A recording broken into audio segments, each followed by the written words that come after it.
uNkulunkulu kweliphezulu nokuthula emhlabeni kubantu abathokozelwa nguye uJesu Kristu inkosi.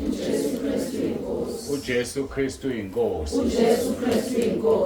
Siyambonga ke kakhulu uNkulunkulu kuba sikwazi ukufika la okwesingakumamdlameni sifika la okwesibili ngokwesithathu siyambonga kakhulu uNkulunkulu siyamdumisa.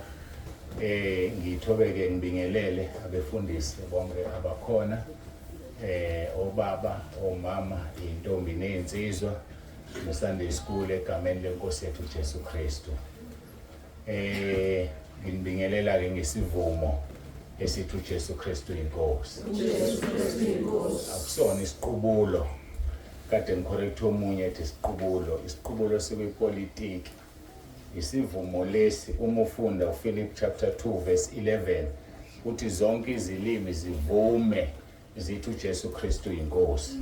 Ngakho ke isivumo lesi akusona isiqubulo kodwa sinamandla lesi sivumo ngoba sixosha imimoya, sixosha amadimoni, sixosha konke okungalungile. Siyambonga ke uNkulunkulu sibonge umphathi ohlelo osishayela insimbi bonke abakhona uNkulunkulu anibusise.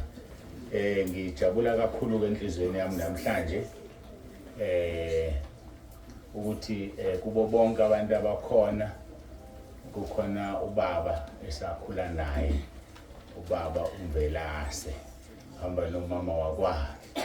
Awube ngithi bazomnika ithuba athi ukusibingelela ubaba uMvelase.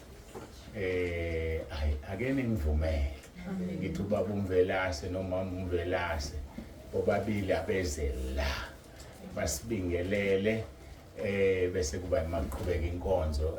Ubaba uMvelase sakhula naye ungamboni ke nje uyena umdala kini ngingane mina sengibuye ngathi ngimdala kuyena. Uyena umdala sasinaye sifunda isikole, sasinaye silala emaweni lapha kwaNokheshe. Abawaziyo kuNokheshe ngapha kwesakwamabase esidakeni kuliwa uMabaso nabaThembu. Masihlezi lapha entabeni sibone inhlamvu ziyavutha ke ebusuku zicrossa ziyale ishimizi yabantu sibheke wethu nathi ukuthi awushini wawungashike nokho uNkulunkulu wasidina. Umuntu avukeke ekseni ebheke esikoleni qalehle entabeni ke kwakukhushuka kanzima. Kukhona indawo la ngakwazi ukukhuphuka etsheni ngenhlanhla kunesihlahla unamathele kuso namathele etsheni silala phezulu entabeni. Ngiyogijima ke ngibheke esibumba ngize ngongena esikoleni ngoba kwakuqhelile kukude kodwa uNkulunkulu kwasigcina ke namhlanje siyahlangana ungumfundisi naye. Kusho ukuthi ke uNkulunkulu uyayazi lento yakhe, uyayenza nje abantu benganakile ayithunge iziphumela iphuma khona. Uzivakasheleke siyabonga kakhulu ukuthi ukhona ulapha ya othukela esikebheni. Abantu banamhlanje balazi igama lokuthi sesikebheni lapha noma kwaziwa ukuthi iseTugela ferry sekwaqhuma isingisi sesikebheni lapha. Kwawunesikebhe sasiwelisa abantu ibridge lingakabibikho. Angicela ukudeda la sidedele ubaba uMvelase noma uMvelase basibingelele. Ngicela ukuyisusa lento kodwa igima kakhulu kodwa ke futhi ukuze bame kahle baba uMvelase siqala iphakathi nendawo ngalesiphambano ukuthi ngoba nizobe nibabili komunye uma ngapha omunye ame ngapha nibone ukuthi nikhuluma kanjani nidedelana kanjani ngobe ngiyibeke lento sobe siningixolele iyasetho noma ngathi ngiyaphuza ukuzala kufuneka iphume kahle ku YouTube kodwa ngizoyisusa ngisusele bona. Ngiyabahlonipha kakhulu. uJesu Kristu inkosi.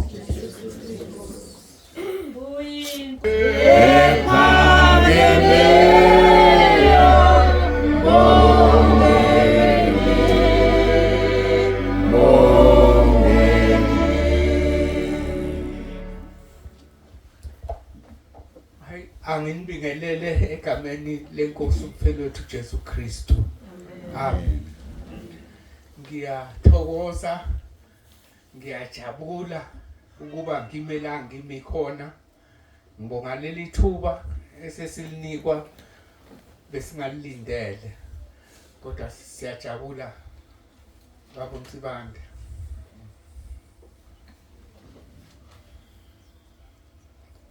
hey sisuka kude la ndoda. Uyinkosi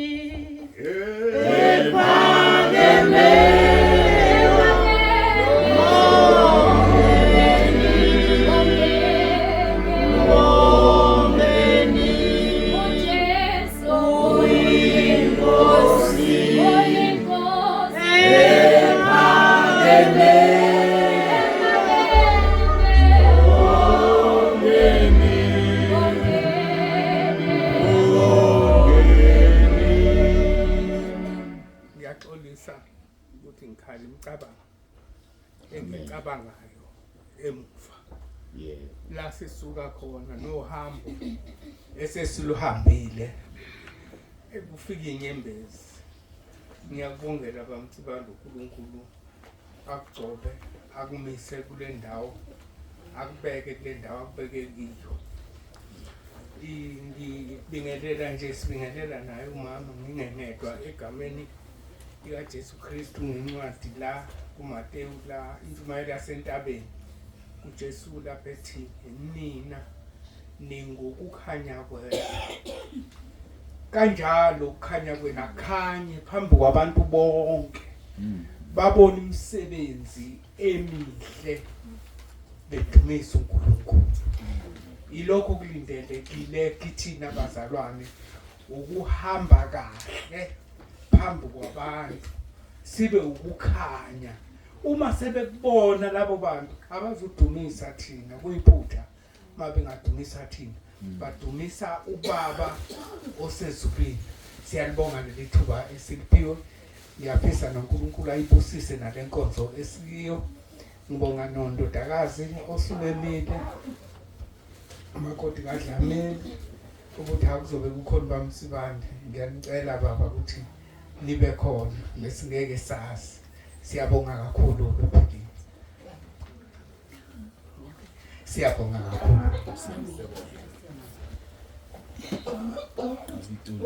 Uyinkosi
siyambonga uNkulunkulu kakhulu. Uyangithinta kakhulu babumvelase. Ngiyathinteka nami usungenza ngihlehle kanti bengisajabulela ukuthi ngikhona. Sidluleke lapho uNkulunkulu ke usigcinile wasilonda. Ngeke singene kulezo ezethu naye noNkulunkulu ezibhekise emuva. Nokho ke bese kubonakala ke ngobuso ukuthi ke sibheka emuva sicabangana. Kodwa ke ngale kwalokho siyambonga uNkulunkulu kakhulu. Ngibongeke ukuthi samukelwe ekhaya kwaDlamini. Ngiyezwa ukuthi ubaba Dlamini akekho ungidluliseleke mama Dlamini. Ukuthi awu ngikhalile ngathi aniphelele. Upheni mama Dlamini uhlezi uphethele. Ngisithwe ilenta ngibona. Umtshela ubaba Dlamini ukuthi awuphelele wena mayingekho yena. Ngoba izwi lenkosi lithi ninyamanye.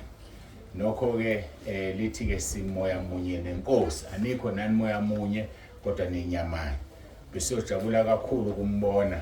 Kodwa ke ngeke siphikisane nesimo njengoba ethathwe indlela emthathile. Sake sambona waba khona ngalelo langa. Kusho ukuthi ke akulona icala ukuthi akekho. Kodwa bengiyojabula kakhulu kumbona. Siyambonga ke uNkulunkulu bavulile indlu yabo. Bavulile ukuthi ukwazi ukukhonzwa seshilo kumama. ngokusemthethweni ke ibranch sesinayo ePomoroy kule ndawo yala okuseyimbindolo nala uthi ngijwayele ukuthi igama leyimbindolo liqhamuka masilapha enhla kwaButhelezi kwaNombuso bengazi ukuthi ihamba imbindolo izifike la kusembindolo sithembeke ukuthi ke nizosizwela ke nonke siyafisa ukuthi sithole indawo sithole inxiwa kwakhiwe indlu yokukhonza nisizweleke nani eduze nimtshela uMama uDlamini ayakhiwa indlu yokukhonza ebhekeni lekhaya akwenziwa njalo ngoba phela manje uma kwenzeka sebehambile abazali abasikela indawo ingane ziyayifuna indawo yazo bese bengakwazi abazalwane ukuqhubeka nokukhonza kufanele kube nendawo nje seceleni engahlangene nekhaya ingakabikho ke siyabonga ukuthi siyakhonza la bavulela umnyango wabo kodwa ke silaleliseni ke sonke nimtshela ukuthi Mama Dlamini hayi Mama Dlamini sizwile kuyadayiswa noma bekudayisa umuzi khona othuthayo akulutho uyathenga umuzi bese kwakhiwa indlu yokukhonza ubhidlizwe wona noma amagama indawo nje ezoba seduze nala ekhaya ingabi kude singajabula kakhulu ngokusemthethweni ke ivuliwe ibranch uMama uDlamini ngephasika uDotshiwe ungumfundisi ngokugcwele ngandlebenye ke sengiyantshontshela nje ngoba nama ngizwile nje ngandlebenye ukuthi unyaka ozayo uya esikoleni seBhayibheli so kusho ukuthi ke ningamungabazi umfundisi nje ogcwele ophelele ngayo yonke indlela ongahle uyicabanga siyambonga ke kakhulu uNkulunkulu sibonga bonke abakhona imindeni ekhona khona nabasuka eHemmensburg le kude oma kuyakhulu nolakhoza ijatshulisa ukubona uMandlovu ngajabula madoda ufuze mashiya amahla ngathi azoshumayela uhlezi ngapha la ngakhona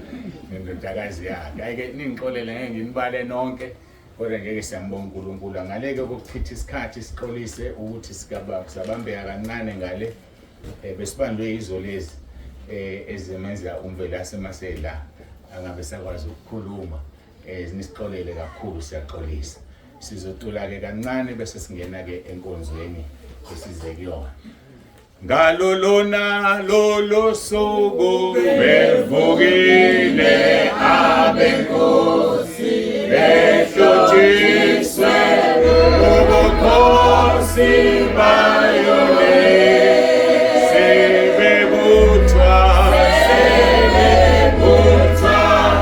abaphethwa bengeniswa ekhaya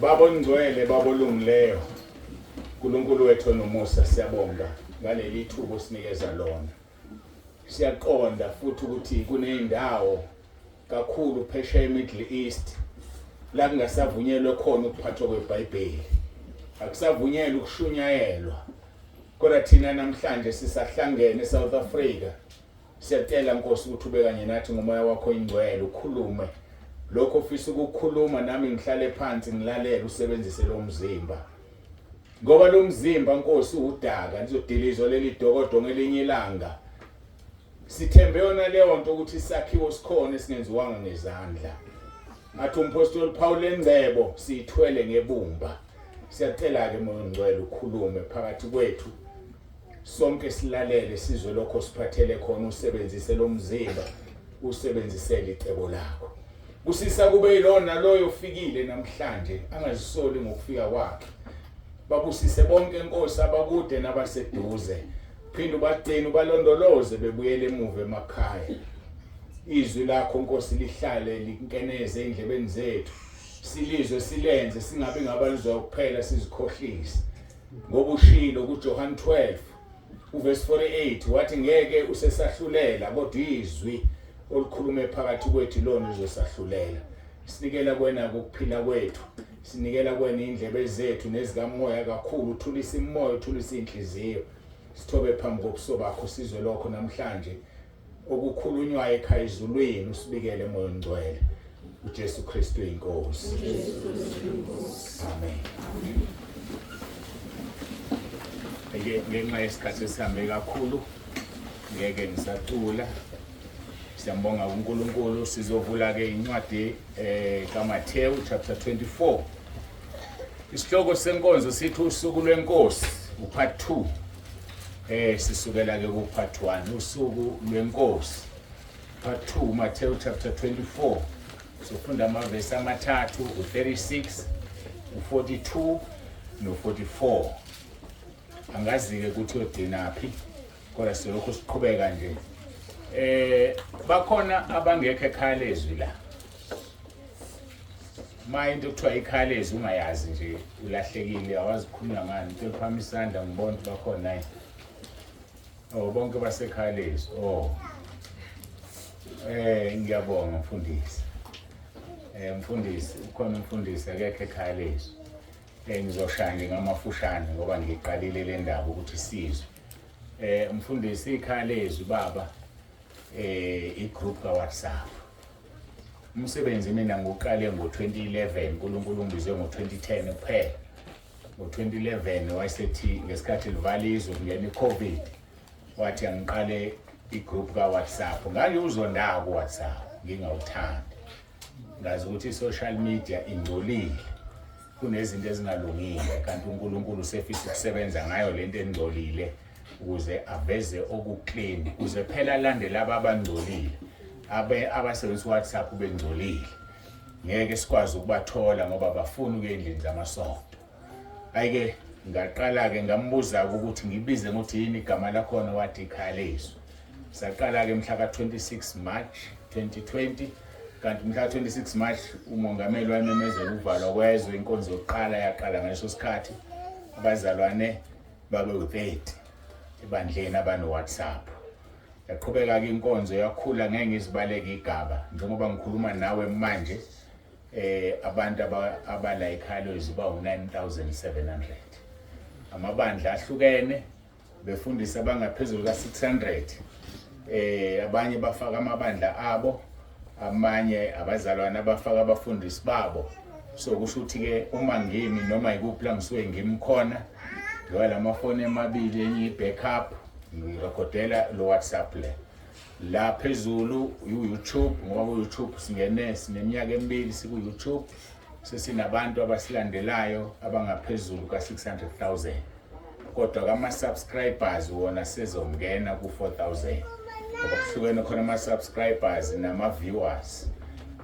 asebebukile nje bangaphezulu ka600,000 bese kuba nalomkhuleko abakhuluma ngawo ke uRoma 10 verse 9 izwi lelo umkhuleko izwi lokuvuma uJesu asebevuma uJesu ku-YouTube bangaphezulu ka21,000 angazi ngikholwa ukuthi uNkulunkulu ke mayengigcina nami ngihlalile kuye ngingasuka zoba usuku lokugcina ngiyobabona ekhaya ezulwini sekuthiwa yababona laba bantu umkhuleko wakho njengoba bela ngiyakholwa ke ngiyathandaza ukuthi uNkulunkulu ungathi sengishumayelile ngakhuleka bavuma uJesu abantu engabazi bese ngilahlelwa ngaphandle ngingafani nebhodi usho njalo umpostoli Paul lokho kusikhombisa ukuthi akekho umuntu ongama ngonyawo aqinisa athi mina ngiyezulwini kungumusa kaNkulunkulu nami nokuthi ngimile la umusa kaNkulunkulu ngiyicela imithandazo yenu ningikhumbule emkhulekweni ngoba mina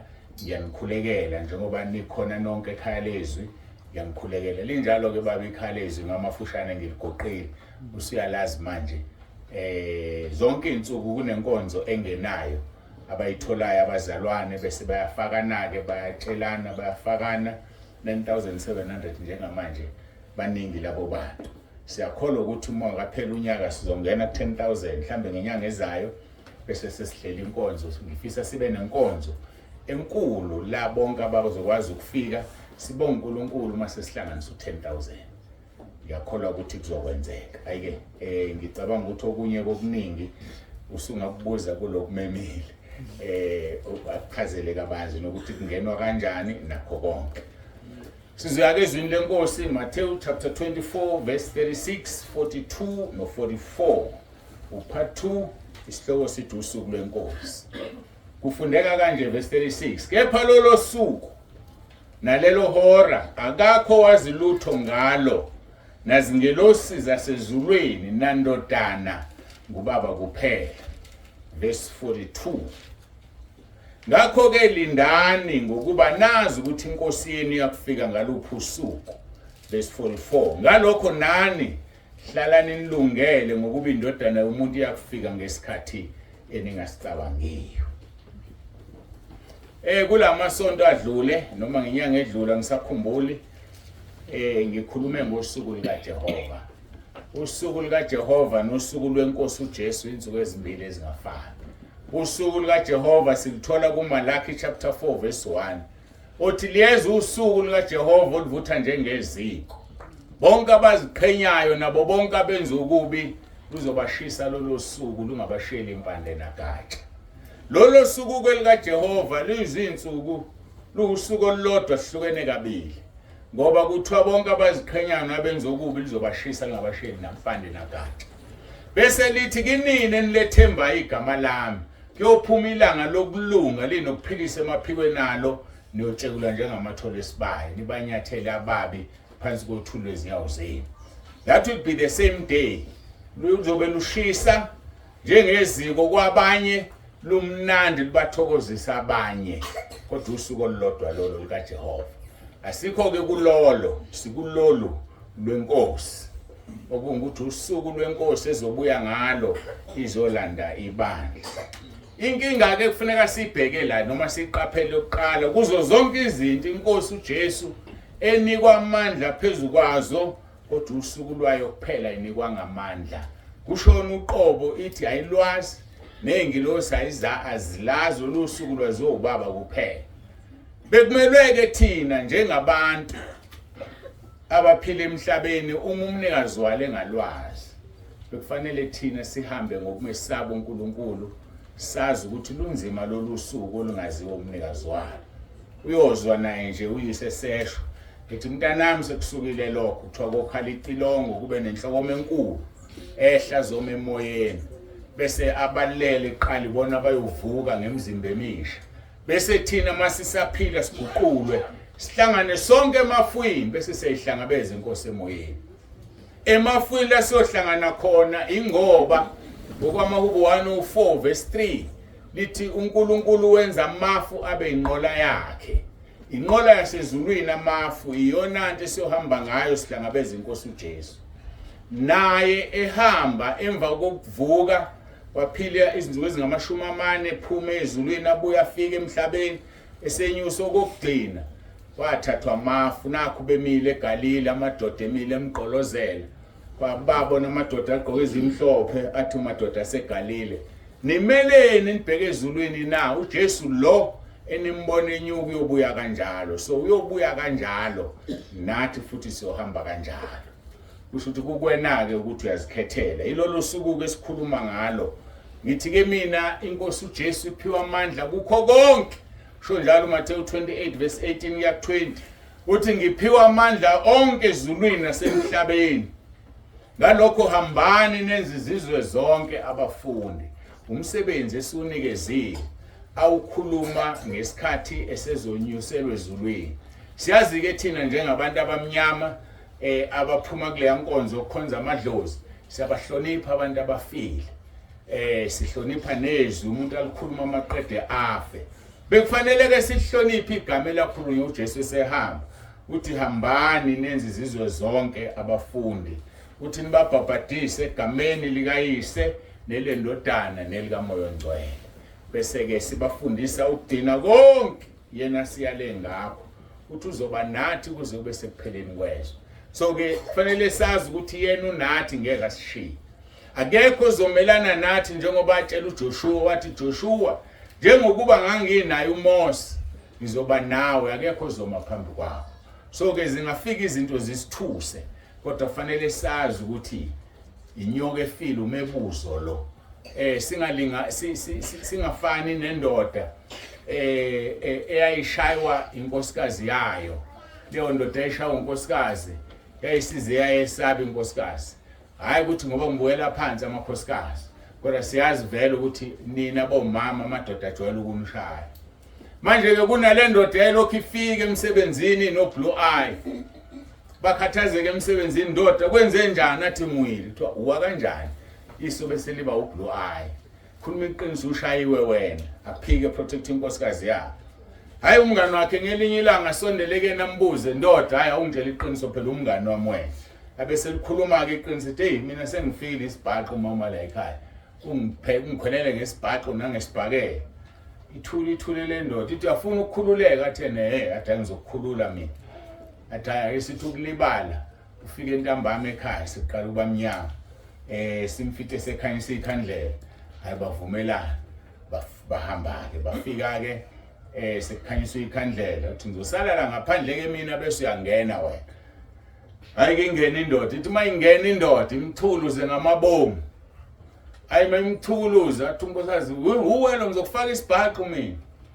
Adonsa isibhaqo induku yakhe amshaye ngebhakela, avele lo manje samshaya cishe ilambu ikhandlela licishe. Emnyango andakuvalele dlanyonyoba aphuma emnyango, kungena umngani wakhe angena nani nemvubu, afika amthela unkosikazi yazi ukuthi ayikashisa. Ngabusangishaya isekabani ngeke ngiphinde. Athi athula ngoba uyazi uzwalizwa lokho esiqhumisile isibhaxa ncenga abese miyeka aphume phandle kungene lo bese yakhanyisa. Athi hey ngizokuphinda ngiyaxolisa ngizokuphinda umthi sika hayi agoqana unkosikazi atela uqobo. Manje ke indaba la wenze njalo noJesu wasinqobela uSathane. Nina senikhohliwe ukuthi ninqotshela, suvela uvumela uSathane nje athathaze phezukwakhe enze umathana. Wanqotha uSathane. uJesu waba isigora sethu, wayishaya le ndoda le, kodwa manje ihlaze libhlungu. Umzalwane usashaya uSathane namanje, umzalwane ufuse uSathane namanje. Asikhumbuleni bafowethu ukuthi uJesu wamnqoba uSathane esiphambanweni. Ngesikhathi evuka ekufeni ngosuku lwesithathu wayinqoba ukufa. Yikho ethi lapha kwisambulo chapter 1 verse 17, ngangifile kodwa sengiyaphila, ngibuye ngiphethe ihluthulelo zokufa nezeHades, ngikokuqala nokugcina isiqalo nesiphetho. Yini eyenza sikhohlwe ileyo nto na? Njobe phethe ihluthulelo izikhiye zokufa nezeHades ngoba ukunqobile ukufa, akusayi ubuso ukufa kumntwana kaNkulunkulu. Ukufa sekuyofana nokulala kuphuma komphefumulo emzimbeni, kodwa usho ukufa kwesibili sidlulile ekufeni sangena ekuphileni. Mawufunda uJohn chapter 5 verse 24 uthi ozwizwi lamakholwe ngongithumileyo udlulile ekufeni wangena ekuphileni, akasaye kwahlulelweni. Masifuna ukungayi kwahlulelweni asilizwe izwi lenkosi simkholwe. Athi lapho eyovusa uLazaro ekhuluma noMartha athi mina ngikuvuka nokuphila, okholwa yimi noma efiyophila, nophila akholwe yimi kasoze afe naphakade. Iqiniso lelo ngoba sikhuluma ngokufa kokuphuma komphefumulo emzimbeni. Ukuphuma komphefumulo emzimbeni isango lelo lokuphuma kuleli uyongena ezweni elizayo. So sifanele sonke ukufa. MaHebheru 9 verse 27 athi kumisela ukuthi umuntu afekayo emva kwalokho kube ukwahluleka. So ukufa ke asisakusana. Kahle hle sike sikhohlwe sikhuleke Nkosi, kodwa uzongilanda nini? Sengiphathele ukuphila kulomhlaba. Kodwa ubusiyakhumbula ukuthi hey ngiyasebenza, Nkosi ngiyaxolisa. Kungabe intando yami kube intando yakho. Maphela nokuthandaza ucela ukulandwa kanti awakawuqeda umsebenzi inkinga leyo. Kodwa nje siyalangazelela ikhaya lasezulwini lapho kona kungasekho khona, lapho usizi lungasekho khona, lapho indlala ingasekho khona. Mhlambe namhlanje uhlezi lana nje wazi uzolala udleni, kodwa abasezulwini abakhathazeki ngalokho ngoba kusekho ayisekho indlala, alikho ngisho ilanga leli lisishisayo namakhazi asibuye siwezwe akukho lutho lithi izwi lenkosi ukukhanya iwundlu ilona elobe lingukukhanya kwelizayo so siyalilangazelela lelo lusuku uJesu ke usithumileke wathi hambani nenze izizwe zonke abafundi nibafundise ukugcina konke enginiyale ngakho owami nje umbuzo wodwa okwamanje uthi uyabafundisa yena abantu sikufundisiwe na uyikho inokukhanya esizwile ekhuluma ngakho umfundisi uMvelase na ngoba kufanele sibe ukukhanya kuyoba inkinga ngelinye ilanga uma ufika ekhaya izulwini kusukhonjiswa abantu bebamba ujenga besihogweni athi uJesu uyababona laba abantu uthi yebo Nkosi khona umaziyo hayi akekho athi ngangidalile ukuthi bayophenduka ngenkambo yabo yakhumbula uhambe edrobheni ePomoroy wenza u1 2 no 3 ukuba ukwenzanga lokho wayekhona umuntu ayekubhekile ufuna ukusindiswa walahla ithemba ngenxa yakho bese kuthiwa balandele hawu Nkosi ngoneni mina nawo nangalutho awuyenzanga intando yami emhlabeni awuyiphilanga insindiso uhamba uyosha nezifebe neziphingi nabathathu ungazange ukwenze kuba awuyiphilanga insindiso ake siphileni insindiso senze izizwe abafundi asizenze epolitiki kuphela sizenza ngenkambo ulele uwedwa endlini yakho uwedwa phansi kwengubo uphila insindiso uphakathi kwabantu abangakwazi uphila insindiso awusho ukuthi umfundisi wami akekho la usibani banakekho la ngoba iso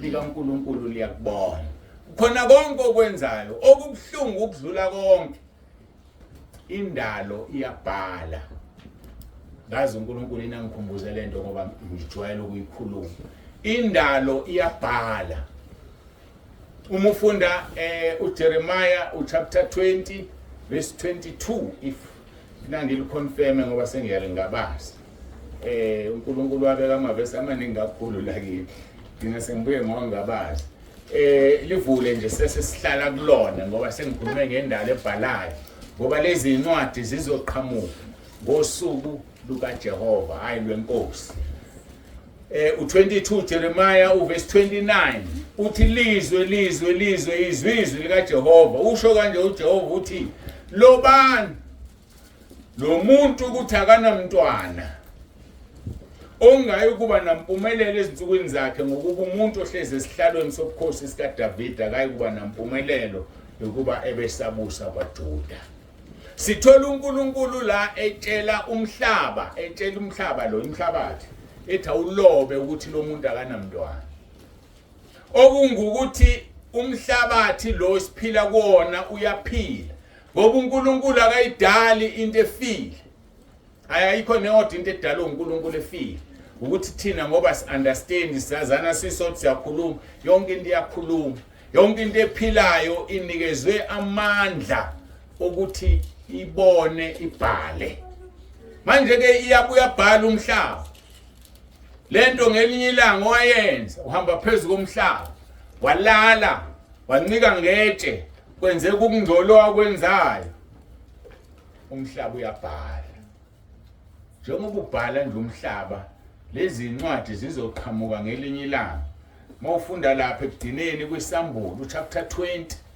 uyayibeka lento uNkulunkulu mayambulela uJohane lithi izwi lenkosi ukwahlulelwa kokugcina verse 11 ngase ngibona isihlalo sobukhosi esikhulu esimhlophe nohlezi phezukwaso babalekelwa izulu nomhlaba ubuso bakhe akutholelwanga indawo nansi ke indaba verse 12 ngabona abafile abakhulu nabancane bemphambi kwesihlalo sobukhosi izincwadi zavulwa nenye incwadi eyavulwa ngeyokuphila nabafileyo bahlulelwa ngalokho okulotshwe encwadini ziqhamuka lezi incwadi na yilezi ezibhalwe indalo iyodwa incwadi yobivele ezulwini incwadi yokuphila la kuyobe kufunwa igama lakho ukuthi likhona yini kuyona na noma likho mawuqhubeka ufunda uverse 13 lithi nolwandle lwakhipha abafile abebekulo nokufa neHades kwakhipha abafile ababekuko bahlulelwa ngoba ilona loyo njengokwemsebenzi yabo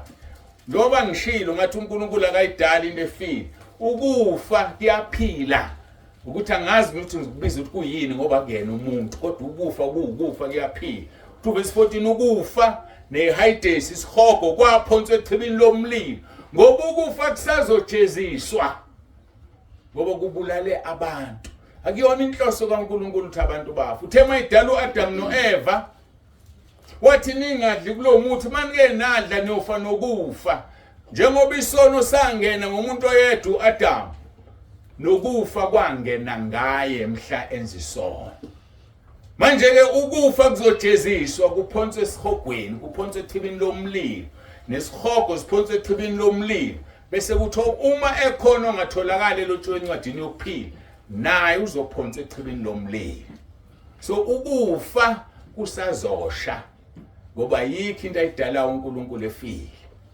elibona leli tende leli singacabanga ukuthi lifile ngoba lidala ngoNkulunkulu abalenzile balenze ngezinto ezidalwe uNkulunkulu leli tende lisibuka sonke la liyofakaza ngelinye ilanga lithi usibanibani wayekhona kushunyayela intshumayelo nje kodwa kazange aphenduke ngisho mina leli tende liyabhala lezo ncwadi eziyovulwa uthini uJoshua kuverse 20 kuchapter 24 uthi lithi izwi lenkosi uJoshua wathi khethani namuhla ukuthi ubani niyakumkhonza oyihlo oNkulunkulu abakhonza oyihlo bese ngaphesheya komfula noma uJehova khethani namuhla wayisebeka itshe wathi liwufakazi itshe liyakhuluma itshe liwufakazi leli tshe walithatha washaya umuntu ngalo liyosho lithi ngasha usibanibani kade ngithatha usibanibani wangiphonsa kusibanibani ayikho into engakhuluma imoto owahamba kuyo wahlangana nomuntu wesifazane wamdonsela kuyona nalala iyokhuluma ngoba yakhiwe ngezinto ezidalwe uNkulunkulu sisazoma phambi kaNkulunkulu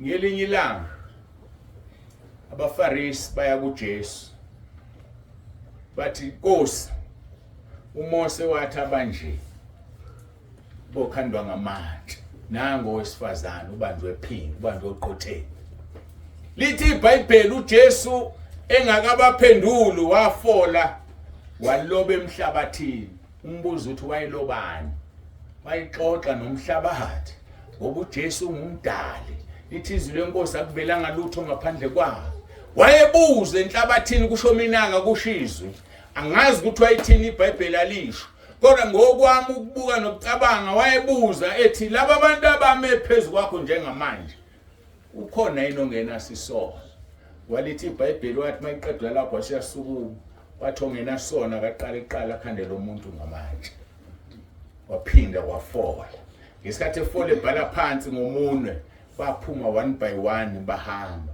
mayisukuma lapho uthi sifazana baphamba mangaleli bakhona uthi wesifazana abekho bahambile uthi uJesu nami angikulahle hamba ungabusona alishi iBhayibheli wakulotshwane ngikusho mina ngithi kusho ukuthi uJesu wathi mayisefollow wesibili wabhala irapho wathi umhlaba cisha ama record akhe wonke lo muntu wesifazana ukuthi ubephinga ubenzani ngoba sengiyamxolela mina uxoleliwe yini wena na ubhalile yini uNkulunkulu kwelika moya wathi izono zakho sezisusiwe mawufunda amaHubo 42 lithi ubusisiwe osiphambeko sakhe sithethelele ubusisiwe uJehova ngambalela isono akakwazi ukungakubalela isono singavunyiwe ngoba izono ziwudonga diliza udonga ukuze ungasingabalela isono kuwena indalo iyaloba izincwadi ziyovula kuze kube manje kusukela umncane ulobeni umhlaba kusukela kufoyeza uthunya ungafuni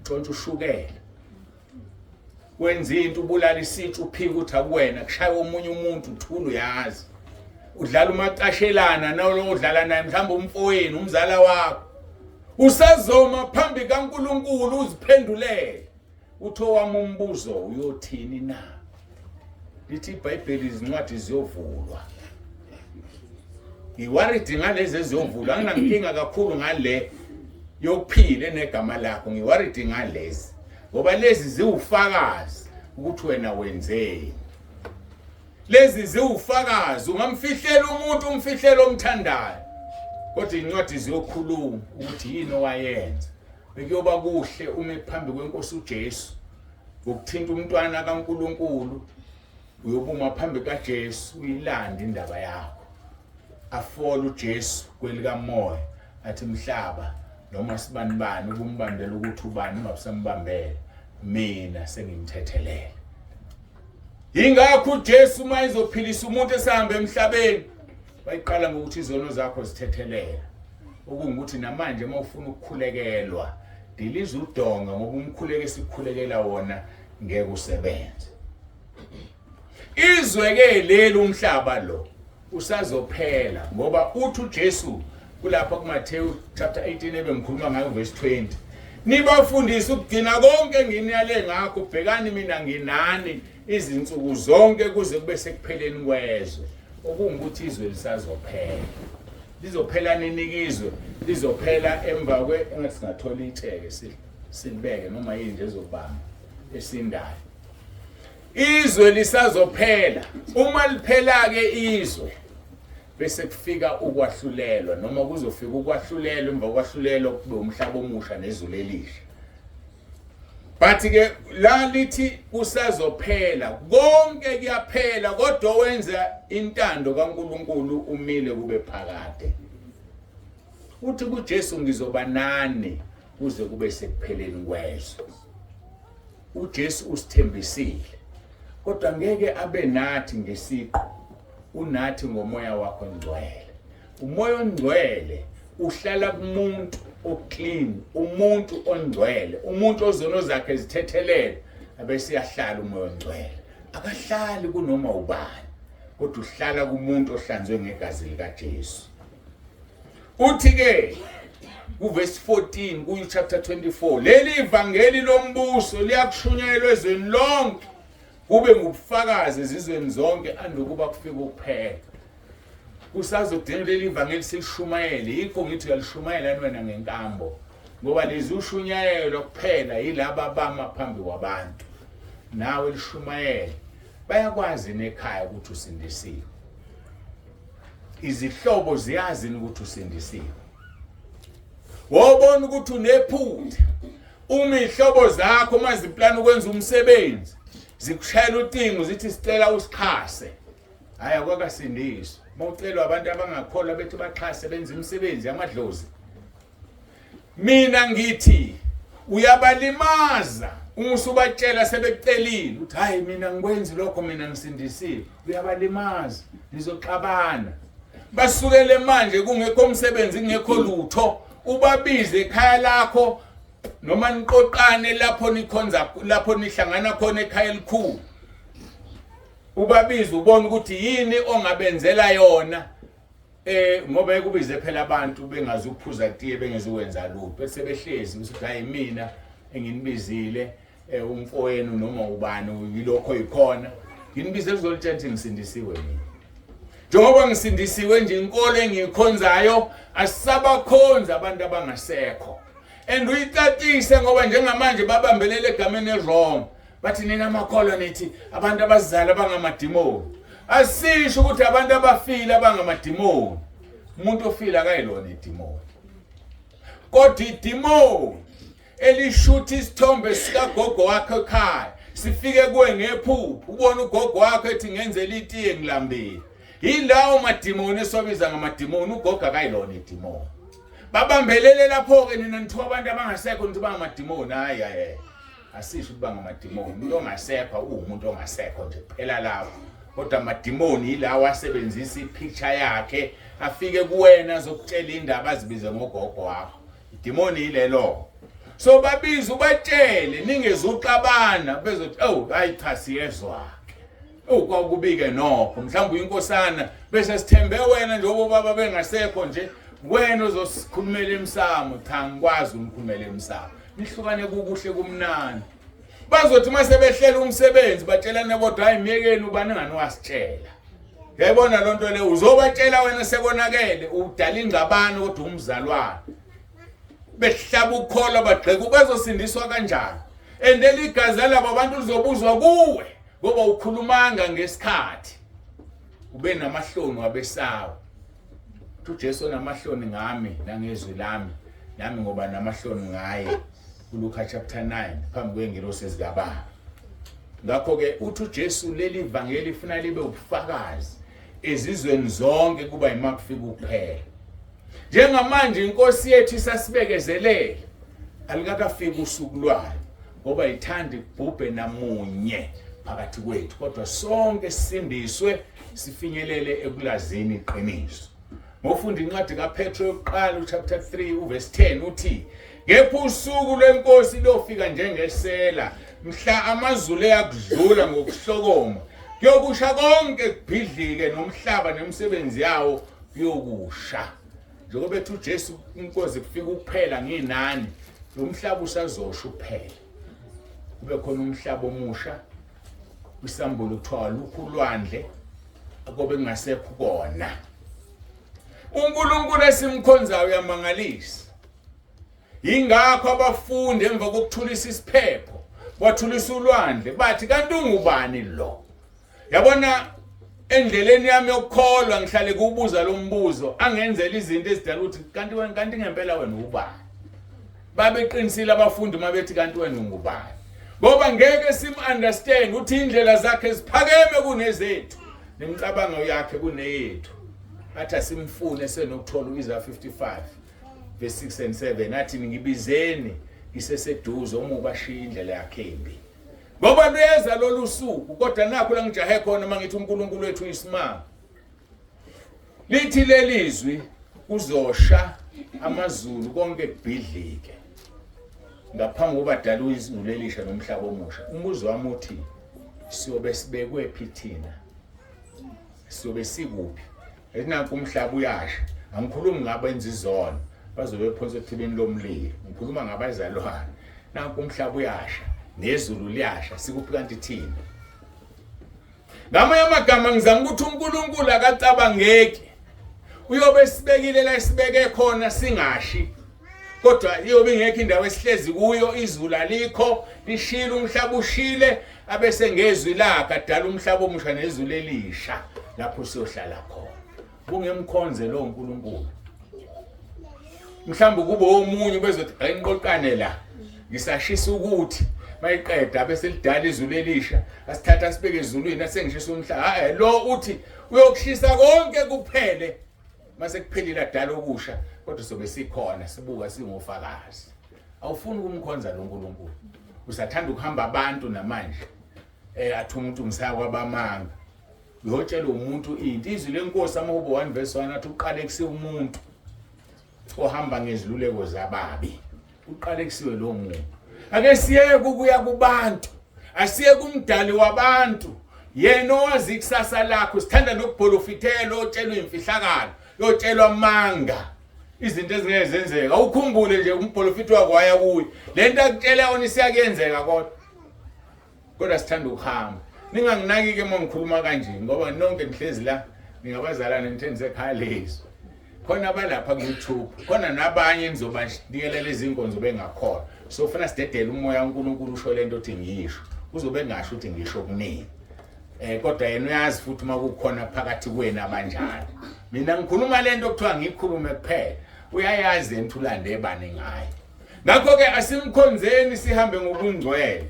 Uthi kuPetro ebhale iholomoya kaNkulunkulu usuku lwenkosi lofika njengesela mhla amazulu eyakudlula ngokuhlokoma yokusha konke kubhidlike nomhlaba nemisebenzi yawo kuyokusha.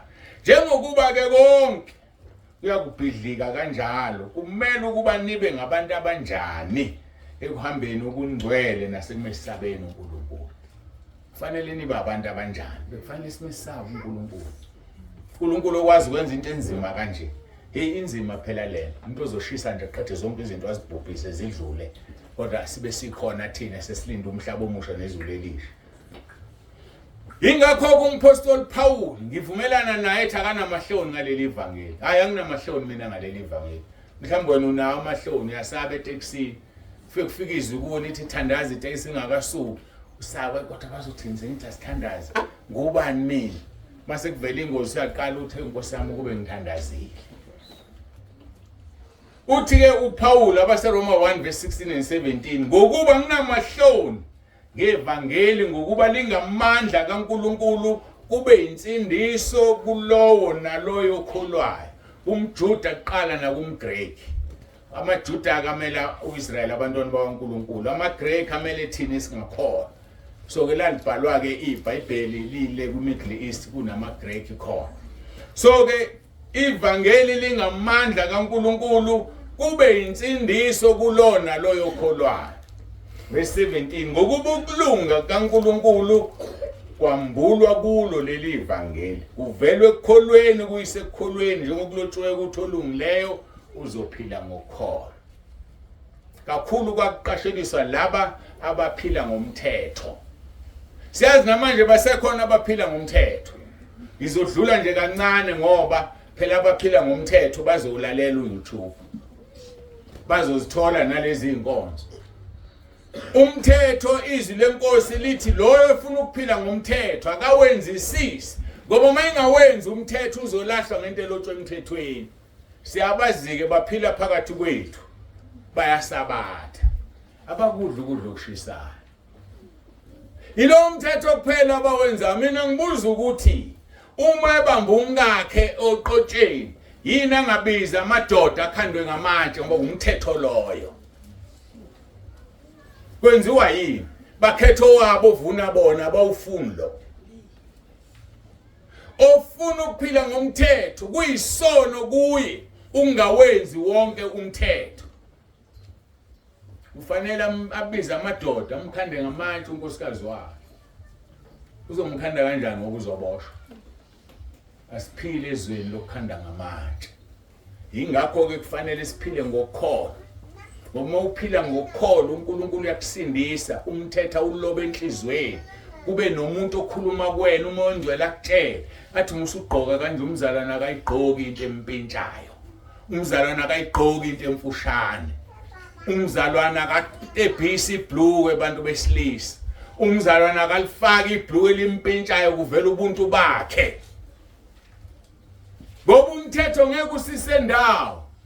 Kodwa siyamdinga uNkulunkulu nomoya wakho oyingcwele ukuze siphile ivangeli.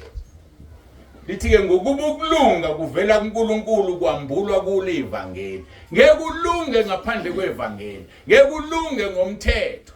Ingakho uRoma 10 verse 9 ethi uma ukholwa enhlizweni ukuthi uNkulunkulu wamvusa uJesu kwabafileyo kuba ngokulunga.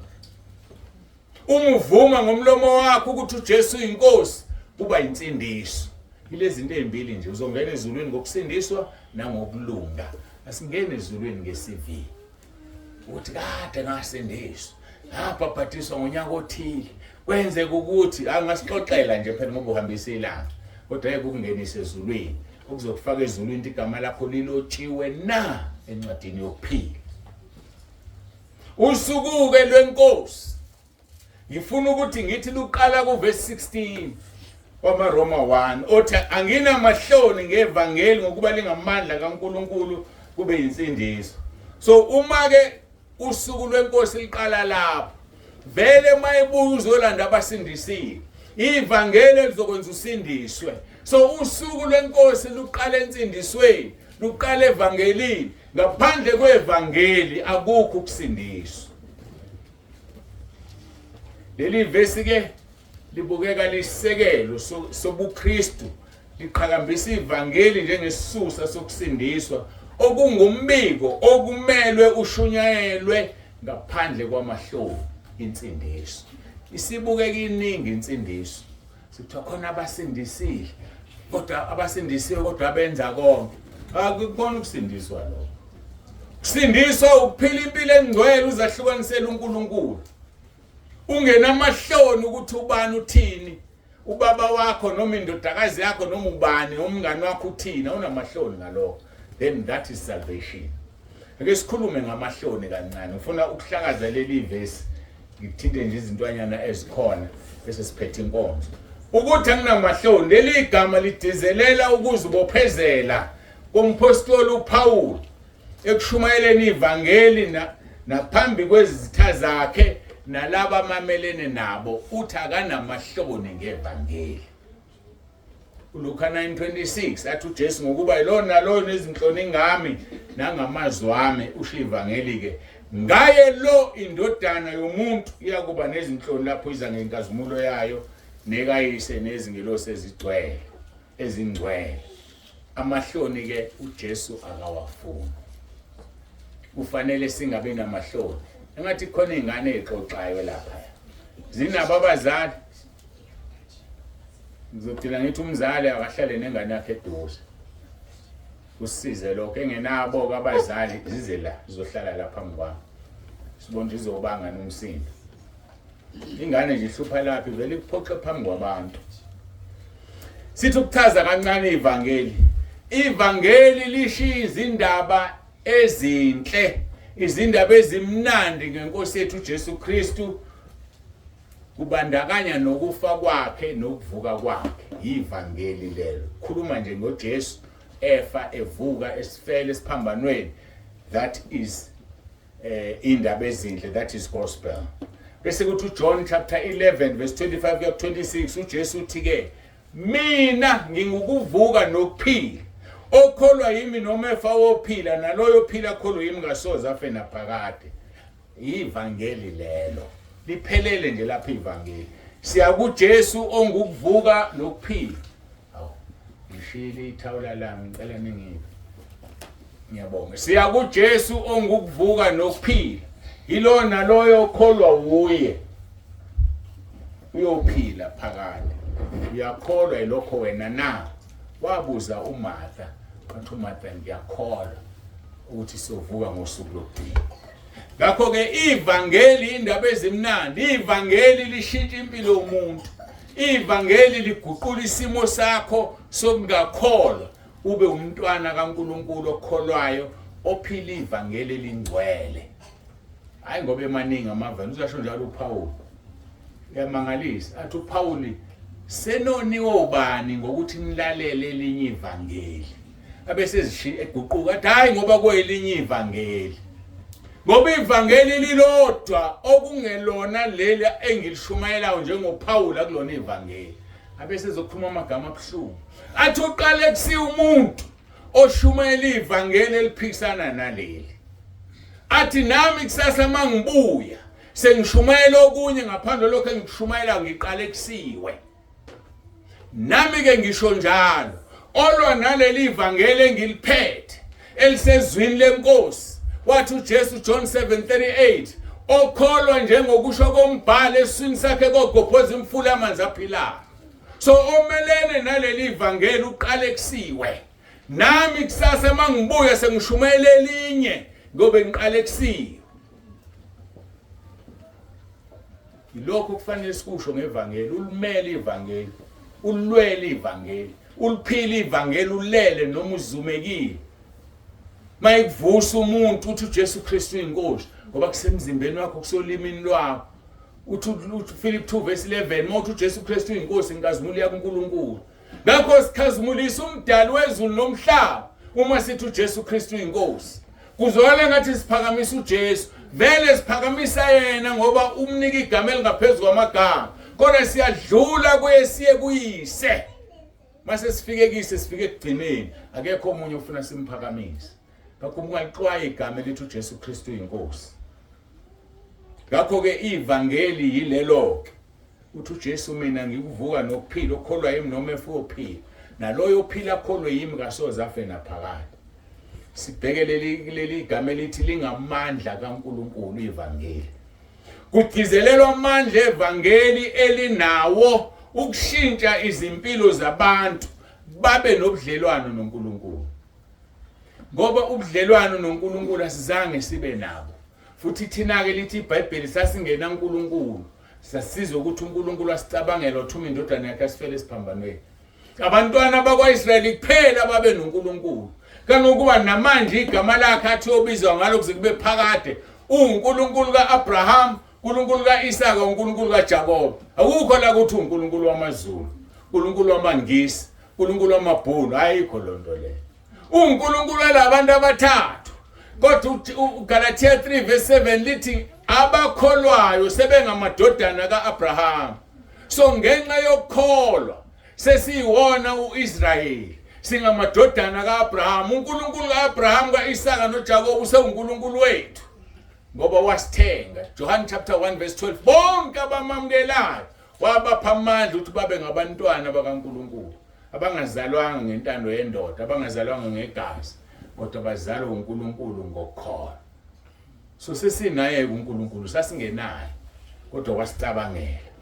Ngakho ke ivangeli lishintsha izimpilo zethu zifane nempilo kaJesu. Ngoba lithi izwi lenkosi othi yamaza kahambe njengoba hamba yena. Kodwa mase sihamba njengoba hamba abantu bayakhala basafuna. Bashumayela ivangeli prosperity. Hayi yenza lokhu khona uzoceba, yenza lokhu. Wakwaceba uJesu la emhlabeni. Wazalelwa esibayeni seinkomo. Wabonwa abelusi. Bantu belusi umuntu ohlala lapha entabeni bona bamvashela bazombona. Itukuthwane nabo bonke abazange bamvakashela. So sizophila leyo mpilo masila emhlabeni sibonge. Mayisibusisile wasinika izinto ukuthi singalala esibayeni. Besimelo kolala esibayeni ngoba sihamba la ihambe khona. Ngeke ngihambe endleleni enamabhubesi. Ngisinde wona ubusuthulandela mina kodwa uwabonanga amabhubesi.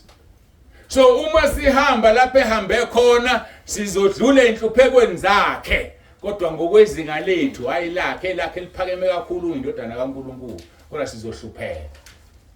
Kuzoba nesikhathi ulala ungadlili. Kube nesikhathi uhambeze enganaye wake wangaba nakho kokugqoka. Bamhlubula, babelana ngempahla zabo. Wasale enqunu ngoba ethanda mina ethanda wena. Kodwa mase kwenzeka kithi, hayi uNkulunkulu mina akangifuni. uNkulunkulu mina akangithandi, yini anganginika ukuthi, yini anganginika umsebenzi. Usaqiniswa. Uyawufuna umsebenzi awuthola usaqiniswa. Bekezela uhlale ebungcweleni, mhlamba ukho ngcwele. Mhlamba usakhokha. Yazi ukuthi khona ukuthi ukhokhela izono zakho. Ziyakhokhelwa izono ezithethelelwe. Ngiyazi ukuthi anisangizwa mangisho njalo. Basho njalo omunye ngishumayelele intshumayelo. Bathi hayi ukhuluma enye into yana uJesu wasifela esiphambanweni. Ziyakhokhelwa izono uma ufunda base-Efeso. Owebaya ngabeseba. Kodwa yenze njani? Efeso chapter 4. Ngifuna ukutshela ukuseduze. Chapter 4 verse 28. Owebaya ngabeseba kepha kunalokho akhuthale asebenze ngezandla zakhe. Noma asebenze okuhle ngezandla zakhe ukuze abe nokokwabela osweleyo. Iyakhuluma lento uma wake wantshontsha. Yebo usivumela isono sakho. Kodwa sekufanele usebenze upha abaswele. Iyona rap ezotisha isono sakho sokweba. Ziyafukuzelwa izono. Macabanga ukuthi usivumela uhlezi nje. Bando umfushane uZakewu egibele emthini efuna ukubona uJesu. uJesu ezodlula phansi kwesihlahla ubheka phezulu uZakewu ehle emthini namhlanje kumele ngene kwakho. Into yokuqala mayingena uJesu kwaZakewu uZakewu uvuma izono. Abantu bengafunda ukuvuma izono. Uthi uZakewu mangimephucile umuntu into ngizoyiphindisa ngizoyibuyisela iphindwe kane. Akusikhona ukukhokha lokho. Ngizoyibuyisela iphindwe kane. Shuthi mangitshontsha u10 rand ngizomnika u40 rand ethi wayithelisa intela. Abantu bentela lapha kwasazi bayagwazisana ukuze ubuyelwe imali. Nawo uthathe lo mgwazi uthatha amalahle esihoko. Mayiphenduka lo muntu wentela kufanele abafune laba abantu. Abakhokhele abantu adla imali zabo. Aphinde uZakewu athi ngizothatha u50% ingxenye yomnotho wami ngiphe abampofu. Akusikhona ukukhokhela izono zakho lo. Iyakhokhwa. Ungahlali dekla uthi wena sengivuma isono ngezulwini. Ukhokhile yini? Iyakhokhwa. Owebaya ngabeseba asebenze ngezandla zakhe ukwabela abampofu. Ilonto ezomthokozisa uNkulunkulu. Wamhlamba ngesikhathi webela lesasigwili usebenze esitolo. Sadina sivaliwe isitolo ngenxa yakho. Bahlupheka abampofu sebeyagibela bothenga kude. Kumuseka imali yabo engabe bayathenga. Wena owayebaya wantshontsha. Khokha. Bese ngiyalithanda leli lapha kuDavid. Athi uNkulunkulu uDavid ngenxa ukuthi uvumela izitha zami zangihlambalaza. Indodana ozoyizalela umka Uriya izofa. Akukhona ukukhokhela isono lokho. Ngenxa ukuthi uvumela izitha zami zangihlambalaza. Wabulala uUriya wathatha umfazi wakhe. Uzokhokha le ndodana ekhulelwe uyena izofa. Ziyakhokhelwa izono. Mhlawumbe umshado wakho ubheda kanjena nje. Waphuca enye inkosikazi indoda useyintombi. Badina behlukene. Namhlanje usindisiwe kuyakubhedela iyakushaya indoda yenza lokho nalo. Hayi bo mhlawumbe ukhokhela le yanto wayenza. Mina ke ngithi kungcono ukhokhula emhlabeni uzungene ezulwini ngoba isono sakho uzivumile. Kunokukhokha ngale kwethu usuhleze esihogweni imbona phakade. So yazi ukuthi soma uhlupheka okuyihlola ubuke indaba ngahlupheka kangaka ngenzani ngingakakholwa. Mhlawumbe uzoyithola impendulo ukuthi izinto zibheda kanje ngoba wena wenza ukuthi. So usuyakhokha uthethelelwe khona fine kodwa ukuze yonke into yakhe ihambe kahle pay time. Jabulela ukuthi ukhokhe sesemhlabeni. So ngesisikhathi ukuhlupheka kwethu ukhokha kwethu. Izwi liyakufakaza lokho. Kodwa thina sihlale kuNkulunkulu. Yamthanda uMhebheru chapter 6 verse 10. Elithi uNkulunkulu akusikhona ukuthi udla amandla omuntu. Akayikhohle umsebenzi yakho oyenzile emihle uyenzela abangcwele. Hayi akakhohle uNkulunkulu. Uyazibhala phansi zonke izinto zakhe ezinhle. Uza kunika umvuzo ekugcineni. Ubone ngathi akaboni nje manje uyabona. Wena mkhonze ngeqiniso. Sikhuluma ngokuthi ivangeli lingamandla. Kanjalo umuntu ekuKristu Jesu isidalwa esisha lingamandla liyamshintsha umuntu abe musha ngoba usekuKristu. Angabe sahamba indlela abeyihamba. Makathi uphuma ewindi yakumfana usaphuma. Makathi umfana uphuma uhamba ebusuku yolanda intombi lekude usahamba uyoyilanda. Ngoba usushintshe usisidalwa esisha. UsukuKristu awukwazi kuba Kristu izono zingavunyiwe. Athi umpostoli Paul Galatia chapter 6 verse 15 ngokuba nakuso nakusoka nakungasoki akulutho kodwa isidalwa esisha esiwutho. Sikhuluma ngosuku lwenkosi ukuze uthathe uhlwithwe nebandla ebayisidalwa esisha. Ingakho ke kunenga umpostoli Paul ehola umoya kaNkulunkulu base Roma 12 verse 1 and 2. Ngiyanincenga bazalwane ngobubele bukaKristu kuba ninikele imizimba yenu ibe umnikelo ophilileyo ongcwele nothandekayo kuNkulunkulu. Kube ngukukhonza kwenu kokuqonda. Ngoba umzimba unganikeliwe awukwazi ukukhonza ngokuqonda. Yabona wasihlezi nje manje silalele. Umzimba unganikeliwe uzovela uphiso kuyocha. Kanti uSathane sebona ikhonto ezokhulunywa bezokuthinta ikusiza. Hamba uye toilet awusayizwa lento uyaqeda uyabuya uyahlala. Nikela umzimba wakho ube umnikelo ophilileyo kuNkulunkulu ukuze ukukhonza kwakho kube okokuqonda. Ngoba uqondi nje uSathane uyayicupha ikhala lokhu phambana kancane nje nezinto ezizokusiza. Lokhu phambana kancane nazo awunikeliwe umzimba wakho. Athi ku verse 2 Roma 12 ningalingisizwe kodwa kuguqulwa isimo ngokuthi ingqondo yenziwe ibentsha. Isimo somuntu omdala, somzalwane omdala kufanele simkhumule. Asishintshe ingqondo ingeintsha. Yonke into iqala engqondweni. Guqulwa ingqondo ibe yintsha ukuze isimo sakho sibe sisha. Ubonakale ngokuhamba ukuthi akuseyena usibanibani njengamanje. Ningalingisi lelizwi kodwa ngiguqula isimo kwenza ibentsha ingqondo yenu ukuze nibe nokuhlolisisa okuyintando kaNkulunkulu okuhle nokuthandekayo nokupheleleyo. Asiyenze intando kaNkulunkulu ngoba ingqondo ayiguquliwe. Bese mayingaguquliwe isimo sethu sidala. Kodwa ukuze ukwazi ukuhlolisisa okuyintando kaNkulunkulu. Uthi mawuhleze enkonzweni ulalela inkonzo kube nomuntu okhuluma kuwo ohlolisisa izinto. Awuyazi uyashumayela impela ubani ngezwe ngiqhumo amen la bayajabula kodwa lento ayikhuluma ayikho ezweni. Lento ayikhuluma uphikisana nezwi. Indaba nayo ingqondo iguquliwe. Isimo sashintsha. Usiyakwazi ukuhlolisisa izinto. Kanginenkinga kabi ngisanda ukuphenduka. Belokhu bengimema ngapha nangapha befundisi.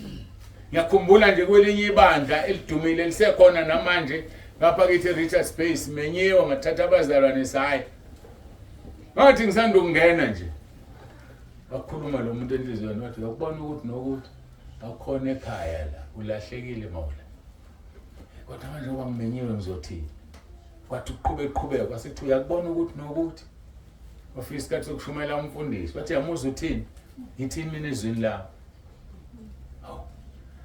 hey ngabona ngathi ayikho lento ngatshela laba abakhona ukuthi ngicela maseni phumile inkonzo ngifithe emotweni hamba ngoshuqa ukuthoka emotweni ngikhathele manje ngoba ngiyizwa inkonzo yonke into ekhulunywe ya-analyzwa kuthiwa ukho ekhaya mawula ulahlekile ufunani la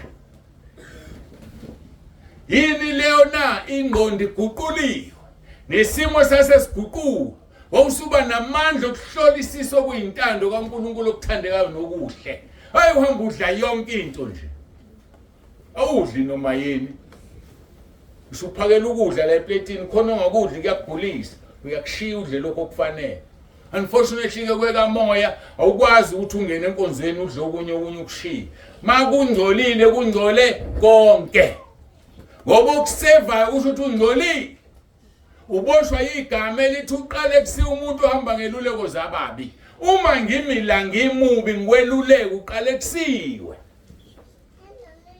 uhambe enkonzweni olanda isiqalekiso next Sunday uyolanda isiqalekiso ngoba umuntu ome phambi kwakho ozokukhuluma into ekubulalayo ngona uhlale ekhaya thandaza ulinda uNkulunkulu akutshela ishonaphi kunokuziyela nje uhamba ungena uhamba ubuya na yonke le moya ngakho ke masingalilingisiso izwe liphelele lingenile emabandleni hleziwe ebandleni intombi zakhona zifaka onsizwa ngikhwebe ngithi lamathika amakhulu onsizwa ngikhwebe bahlezi abantu ebandleni bathwizile bahlezi abantu ebandleni baxhuma inwele sekunalo mdanso okhona okuthiwa yini ithomoyi danso weza ungene phakathi ebandleni kodwa uhlezi wena hayi mina ibandla lami mina ngicwele nje kulungile abakwenza kuyakungcolisa nawe you are what you eat uyilento oyidlayo ukusuka kwakho ngesonto yolalela lapha uyiyo nawe umangala ulahle usikhogweni awunkosi ngenzeni mina athi akusibona bonke abathi inkosi abongena ezulwini leyo isivula amehlo ukuthi abaye isikhogweni ngoba bonile abanye futhi awuye ezulwini ngoba uthe inkosi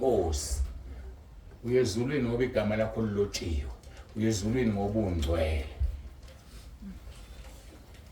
ngakho ke sidinga ukukhululwa esonweni bese siyaguqulwa baseKorinte besibili chapter 3:17-18 inkosi inguye umoya kepha lapho umoya wenkosi ekhona khona inkululeko kepha thina sonke sibuka ngobuso bambuliwe inkazimulo yenkosi njengasesibukweni siyaguqulwa sibe njengalo mfanekiso ngokuya enkazimulweni njengalokhu kumi ngenkosi engumoya ngiyazi ngisheshisile livesi angizwa kodwa ngiyafisa ngizwa inkosi ingumoya kepha lapho umoya wenkosi ekhona kukhona inkululeko ukhululekile yini wena na mawungakhululekile kusho ukuthi lapho khona umoya wenkosi awukho ngoba lapho khona umoya wenkosi khona inkululeko verse 18 kepha thina sonke ngicela siwulalele esibuka ngobuso bambuliwe inkazimulo yenkosi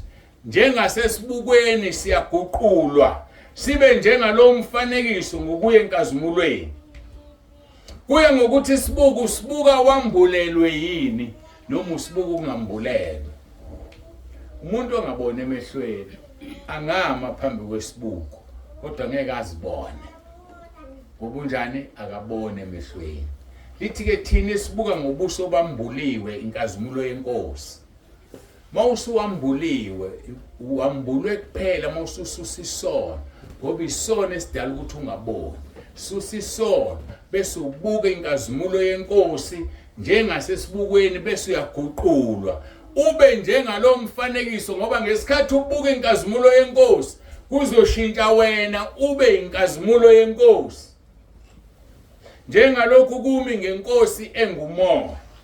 Kuthiwa ke siyaguquka sibe lo mfanekiso esibuka phi esibukweni.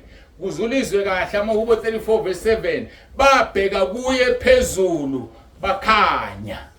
So mawubheka phezulu ezulwini uzokhanya ngoba ukukhanya kwasezulwini kuzobuye kuzongena kuwe. Balifunda kabi abanye leli vesi bathi babheka kuye phezulu bakhanya ubuso. Akushiwo njalo. Mawubheka kuNkulunkulu ukhanya wena wonke bese ubuso bakho bungajabi. Hayi ukuthi ukhanya ubuso. So ke lifakazela leli ukuthi mawuzibuka inkazimulo esibukweni siyashintsha isimo sakho sibe le nkazimulo oyibukayo ngoba ubheka phezulu kuNkulunkulu bese uyakhanya ngoba yena ungukhanya. Ngeke ukhanye ungabhekile yena. Ikhama Roma 12:2 athi sigijime esibhekile kuJesu ongumqalisi nomphelelisi okukholwa kwethu owathi ibekele intokozo wayidela wazofa ngenxa yethu. Abase Philip 3:20-21 kuyokwenzakalani emzimbeni yethu ngosuku lwenkosi? Umbuzo lo. Yini okwenzeka emzimbeni yethu ngosuku lwenkosi? Philip chapter 3:20-21 asiphenduka. Kepha thina singabombuso wasezulwini. Siyakhunjuzwa, siqala ngokukhunjuzwa. Ngofanele ukukhumbula ukuthi ngubani wena. Abanye abantu benza izinto ngoba bazikhohlwa ukuthi bangobani. Singabombuso wasezulwini. Futhi lapho silindela khona kuzovela umsindisi inkosi yethu uKristu. Oyakuguqula isimo somzimba nanso ke indaba. Uyoguqula isimo somzimba wethu wokuthotshiswa ufane nomzimba wakhe wenkazimulo. Akwenze ngamandla angazihlelela ngawo konke phansi kwakhe. Sizoguqulwa sifane naye ngosuku lwenkosi. Ingakho ku 1 John chapter 3:3 ethi bonke abanalelo themba lokuguqulwa abafane naye bayazihlambulula ngoba yena uhlambulukile. Konke lokuguquka kungamandla evangeli ngoba lona lingamandla kaNkulunkulu kube insindiso kulona loyo kholwayo. Sizoguquka sifane naye. Ngiyithande lento le ngayikhuluma ngephasika ngiyithanda. Bathi behleza abafundi besaba bevale onke iminyango. uJesu evukile ntambama ngobusuku wangena odongeni. Bathuka bathi ithonga. Bathi hayi angilona ithonga. Isana ukudla la ngidle nibona angilona ithonga. Hawu. Le ndoda ingena udongeni. Iyadla kodwa. Mayisidlile ukudla sikubone eswini. Maphela umoya. Umoya onjani obuye ube inyama? Lethana ukudla. Bamnikeza iqala ezinyosi neqatha lekafishi. Wadla. Asizwa bethi siyakubona ukudla eswini. Ngoba phela umoya wena. Abakubona ukudla. Kodwa lo muntu ongena odongeni alephukile ithanga. Yileyo mzimba ke sizoyithola. Imizimba efana neyakhe okwethu ukubheka kuye bese siyakhanya ngoba yena ungukhanya. Ngoba ivangeli lakhe lingamandla okuguqula lemizimba yethu esinayo ifane nowakhe. Ingakho ngosuku lwenkosi uthiwa ngokukhala kwecilongo nangenhlokomo yasezulwini uyophuma ezulwini amelapha phezulu emoyeni. Abafile bavuka eqala bangesena kubona. Ngale mzimba ezobefana nowakhe. Thina sisaphila siguqula. Uma ngiyobe ngime epulpit nobona isuthi vala kahle phansi nginyamalala. Ngoba isuthi ayoguquka. Guqula umzimba. Naba nesihamba nabo la. Bathi phatha bamtsi bandubela uthi ubheke esihlalweni ukuhleza isono awasekho bela. Ususele lihluthiwe ibandla ndusele ngempela. Hayi ukuthi ukudlala kuyokwenzeka. Uthi boba babili embhedeni ngithatha omunye asala. Babe babili besebenza ensimini ngothatha omunye asala. Uqulu emzimba sihlangane emafuni sigibela inqola izulu simhlangabeza uJesu wethu. Ufuna ukusala wena? Insizwe eziyoba khona emva kwalokho for 7 years zinzima. Ngakho lwela ukuthi ungasali. Phila impilo engcwele. Hamba ngokumesaba uNkulunkulu ebufokazini. Ngoba lezi usuku lwenkosi luza njengesela. Sitheni masifunda lapha kuMathewu 24. Ake ngiwaphindela amavesi bese ngiyathandaza verse 36. Kepha lolo suku nalelo hora akakho wazilutho ngalo. Nazingelozi lasezulwini nandodana ngubaba kuphela.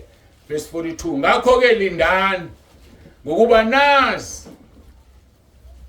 ukuthi inkosi yenu yofika ngalupho usuku. 44. Ngalokho nani hlalani nilungele ukuba indodana yomuntu yofika ngesikhathi engasicabangiyo masithandaza.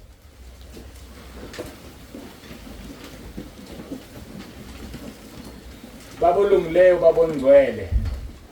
uNkulunkulu wethu onomusa siyabonga ngakho konke sesikuzwile. Izwi lakho liphilile linamandla. Izwi lakho libukhali kunenkembe esikanhlangothi zombili. Izwi lakho lidabula umlilo, lidabula amanzi, ligijima ngaphezulu kombani. Izwi lakho Nkosi lihlaba lahlukanisa amalunga nomkantsha. Lihlukanisa umoya nomphefumulo. Lahlulela imicabango nezizindla kukho kusithekile kuwo ngekho bani. Ngakho siza kuwe Nkosi. Siyazilahle enyaweni zakho. Uyabona elona loyo hlezi la. Ukuthi uthi mayilalela kukhulunywa naye. Uyazibona izono zakhe. Ziyavunywa. Uze usithethelele uzisuse. Ukuze zingasesindi sihluleke ukuhlwitheka ngalelo langa.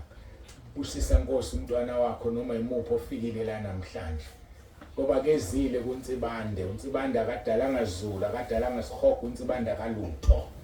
Abezile kuNtsibande baze kuwe Nkosi Jesu ukuthi abamboni. Abakuboni Nkosi ngoba ugibelele indoda. Ingakho ngicela Nkosi ukuthi ube nomusa kulona loyo. Ukuba Nkosi ngosuku lokugcina ngasali. Senzele umusa Nkosi. Singasali ngathi sengishumayeza abantu bese ngilahlelwa ngaphandle. Nami Nkosi ngiyazikhalela ngiza kuwe. Khalela nanti ibandla lakho Nkosi. Lingamabandla ahlukaneyo bashila bebefakazi abanye basuka emabandleni ahlukeneyo. Siyakhuleka Nkosi ngoba vela likho ibandla liyongena ezulwini. Kodwa kuyongena umuntu ogezwe ngegazi ekuthathwe kulelo bandla. Ngakho amabandla ethu awalutho. Utho ukuthi igama lethu lilotshiwe nencwadini yokuphila. Usisa Nkosi kube yilona loyo ofikile. Siyabonga sesizwile. Obalekayo ubaleka neve enyameni. Sinikeza udumo namanje Nkosi. uJesu Kristu inkosi. Amen. Kete yako Obindela simbi. Kete yako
sizokhuleka la abase Roma 10 verse 9. Simvuma uJesu ukuthi uyinkosi. Akavunywa ke izoni kuphela. Uvunywa noma ubani ngoba lithi izwi lenkosi ilimi zonke zovuma. Ngaleso sikhathi izobe seyiphoqelekile. Ngishaba sesihogweni bobe bemvuma namhlanje bangithuka. Bobe bemvuma bethu inkosi. Noma ngabe ukuphi obemvuma. Sibonga thina ukunikwa lemfihlakalo yokumvuma sithi uJesu Kristu inkosi. Ngoba seRoma 10 verse 9 ke sobe simvuma ukuthi uyinkosi. Ngoba neselelesi samvuma. Wayesethi namhlanje iza kuba nawe eparadise. Uma ke singazi ukuthi usuku lenkosi lunini, mhlambe ngima phambi kwenu nje ngimo kokugcina. Ngeke ngisafika ekhaya ngizobe sengiphambi kwenkosi. Kodwa ngoba uRoma 10 ngizovuma manje abathandayo bashe emva kwami ngongena ngigijima ezulwini ngoba inkosi ngivumile. Ingakho kuRoma 10 simvuma noma yinini, sithi uJesu Kristu inkosi noma yinini. Ngoba uRoma 10 verse 13 uthi bonke abawukhuleka egameni lenkosi bayosindiswa. So mawuthi uJesu Kristu inkosi uyakhuleka egameni lenkosi ususindisiwe. Ingakho kungafanele sihlulelane. Umhlulela umuntu ngoba umazi ukuthi umbulali uyisiphingi uyisifebe bese uthi usesihogweni. Ngoba wazi walelela iphintshumayela. Kuzothi mayisebona ukuthi uyafa athi uJesu Kristu inkosi. Athi ngiyavuma inkosi. Adeda amademons fika ingelosi zimthathe zimfaka ezulwini. Sale wena emhlabeni. Hawu sibanibani ukuthi sesihogweni uyasha. Mawunenhlanhla ukufika ezulwini umfithu ubusiyamagala. Angazi uma uyongena ngoba ubusale wena wamhlulela la. Wathi usesihogweni. Ngoba manga la ufanele ufike waxolisa kubani ngoba ubungazi. Asiyeke ukuhlulelana nisho njalo iBhayibheli singahlulelani ngoba uyedwa ungahluleli. Awazi umuntu utheni ngomzuzu wokugcina. Iselelesi. Sabalelesa abantu kwelelesa ubugebengu. Sabakhuthuza, mhlawumbe sababulala senza yonke into. Kodwa babengekho elenge esiphambanweni exoxa nenkosi yakhe. Athi Jesu uzongikhumbula embusweni wakho. Wathi uJesu namhlanje. Bamangala babephila ngaleso sikhathi bakhathazile obahlupha. Mhlawumbe wadlwengula. Bambheka esihogweni abamtholi. Ngoba wathandaza. Wathi Jesu ungikhumbule embusweni wakho. Uyasho umuntu ongeyona inkosi ukuthi unombuso na. Lo mkhuleke iseleli sesawusho sasivuma ukuthi uJesu uyinkosi. Ngoba sithi ngikhumbule embusweni wakho. Uthini yena uthi namhlanje ayikusasa. Ngakho ke bazalwane mina ngibizi altar call yabasindiswayo. Uma ngabe ungakazi usindiswe sukuma thuba lakho. Ukuthi usindisiwe sukuma ngoba wazi ukuthi usuku uzofika nini. Simvume nje uJesu uthi uyinkosi ajabula amazulu. Ijesu usitende lonke limvumile. Kodwa wenzeli mina uzenzela wena. Ngoba wazi uzohamba nini. Mhlawumbe usalelo 5 minutes. Mhlawumbe uhlayisalelo iminyaka emihlanu. Ukuvuma kwakho namhlanje koyishintsha impilo yakho. Mhlawumbe uzomvuma namhlanje. Ububhema ngiyalinganisa. Uzugwaya usawufuna. Ubuphuza utshwala ngisabufuna. Kanti lo yamkhuleko okhuleka etendeni ishintsha impilo yakho ngoba amandla evangeli ashintsha. Mawusushintshile kwenzakaleni. Usindiswe ngokupheleleyo ugcina usezulwini. Kanti lo mkhuleko okhuleka etendeni ngomhla ka11 kuMeyi eMbindolo. Sizosukuma sikhuleke. Umkhuleko uJesu ngoba seRoma 10 verse 9. Phela siphakamise izandla. Nkosi Jesu, ngiyavuma ngomlomo wami ukuthi uyinkosi. Ngiyakholwa enhlizweni yami ukuthi uNkulunkulu wakuvusa Nkosi Jesu kwabafileyo. Ngiyakhuleka egameni lakho Nkosi Jesu ukuba ungisindise. uSathana ngimfuni, amadimoni angiwafuni. Ngiyacela Nkosi Jesu uphathe impilo yami, ungikhulule emandleni kaSathana, ungilondoloze Nkosi Jesu uze ungivuse ngosuku lokugcina. Ngiyabonga egameni lakho Nkosi Jesu. Amen. Ngicela ukunikhulekela ke nisamile nilalele nje. Baba, egameni lomfelothi uJesu, nanti ibandla lakho Nkosi elakhiwa amabandla amaningi ahlukene. Sisithandazile Nkosi abaseRoma 10 verse 9. Ushilo ku verse 10 wakhona wathi umuntu ekholwa ngenhliziyo kuba ngokulunga. Ngiyathandaza ukuthi makube ukulunga kulona loyo Nkosi osethandazile manje. Wathi futhi umuntu mayivume ngomlomo uyasindiswa.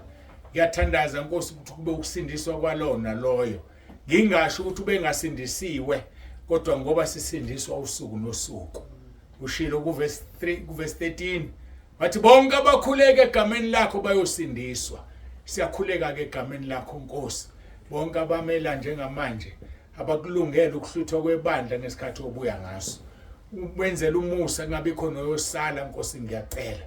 Ushilo kuJohn 15 verse 7 wathi uma ngihlala kuwe namazwi akhe ehlala kimi ngocela engikuthandayo ungenzele namhlanje Nkosi engikuthandayo nengikucelayo ukuthi kubo bonke abantu abala namhlanje nabazozwa lenkonzo ku WhatsApp nabazoyibuka ku YouTube bawuthandaze lo mthandazo engikucelayo ukuthi kungabi khona oyedwa oyosala mhla ulanda ibandla kungabi khona oyedwa oyosala ngosuku lwakho. Siyabonga Nkosi sinika wena udumo. Uthe kuJohn 14:14 noma yini esicela egameni lakho uzosenzela. Siyabonga uJesu Kristu inkosi. uJesu Kristu inkosi. Amen. Amen. Ngicela nihlale khona ngikhohliwe. Angingathi ke ngikhohliwe ngokuthi uNkulunkulu akangivumelanga. Bengithi ngizohlanganisa nabagula ngobakhulekela.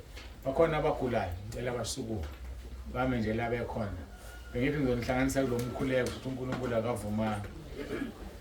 Kulabo abamile abagulayo ukhona ngokukhulekanga uRoma 10 verse 9. So sonke simile siuthandazela ngithi. Yeah. Ngiyabonga ngoba phela kwathiwa ngomkhulekela umuntu engawukhulela uRoma 10 verse 9. Ngicela niphamise izandla nenigulayo. Ngoba ngeke nginibeke izandla nonke futhi sohamba ebusuku la. Baba egameni lomfelowethu uJesu ophilayo Isaiah 53 verse 5 ushilo wathi ngemvimbo yakho siphilisiwe. Matthew 19 verse 26 wathi okungenzeki kuthina abantu kwena kuyenzeka. Ngiyathandaza manje Nkosi ngikhulekela ukuthi ubaphilise bonke abagulayo. Ngithuma izwi lakho ushilo kuMahubo 1:7 verse 20 wathi uthumela izwi lakho libaphilise libakhulule emathuneni. Ngithuma lona ke izwi lakho eliphilileyo. Izwi lakho uyadala ngalo. Ngezwi lakho Nkosi sisusukugula kulona loyo ogulayo. Ngezwi lakho sidala okusha. Ngegama lika Jesu Kristu inkosi yethu ephilayo. uJesu Kristu inkosi phezulu kwalomzimba nalomzimba omile njengamanje. Ngiyakususa ukufa ngikuthumela esihogweni. Ngegunyo nginikeze lona wathi ngibophe emhlabeni kuboshwe ezulwini.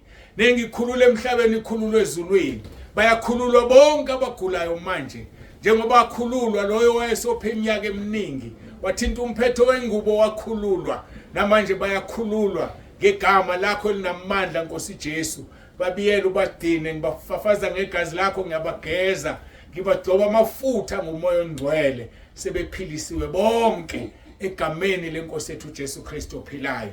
uJesu Kristu inkosi. uJesu Kristu inkosi. Amen. Amen.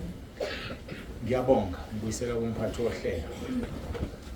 Sengiqedile.